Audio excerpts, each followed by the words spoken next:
Salam sejahtera saudara yang terkasih di dalam nama Tuhan Yesus Kristus.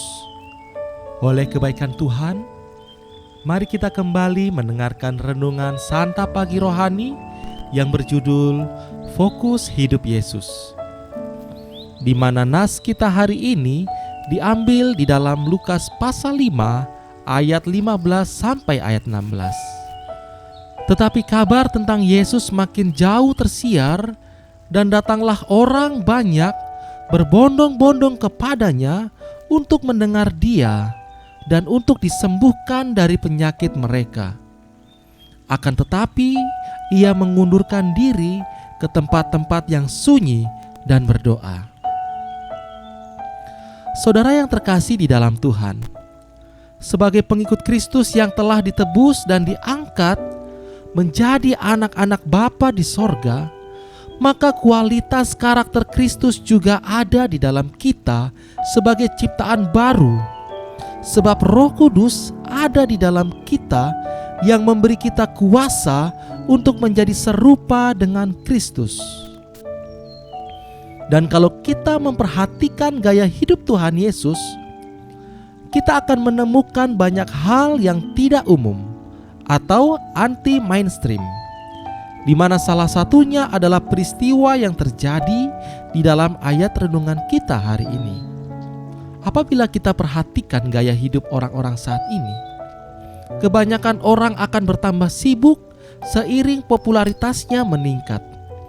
Ketika pelayanannya, pekerjaan, atau bisnisnya semakin sukses, semakin sulit orang itu memiliki waktu untuk menyepi atau bersekutu bersama Tuhan. Namun Tuhan Yesus berbeda. Di tengah banyaknya permintaan untuk melakukan mujizat dan kuasa, Yesus justru mengundurkan diri ke tempat sunyi dan berdoa kepada Bapa.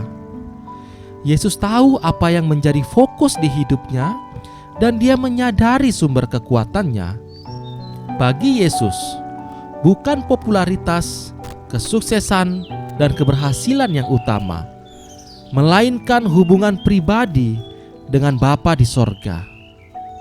Saudara, saat ini setelah kemenangan Tuhan Yesus atas maut, Dia kini duduk di sebelah kanan Allah Bapa di sorga, di mana pada akhirnya setiap lidah akan mengaku Yesus Tuhan dan setiap lutut akan bertelut di hadapannya. Dengan kesadaran itu, apakah Yesus masih menjadi fokus hidup kita?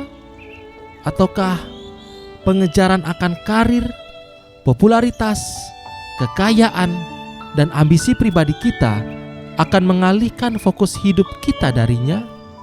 Saudara, kiranya kita semakin berfokus kepada Tuhan Yesus, karena Tuhan Yesus sendiri tidak akan pernah melepaskan tangannya dan pandangannya untuk menyertai kita. Amin. Tuhan Yesus memberkati kita semua. Haleluya.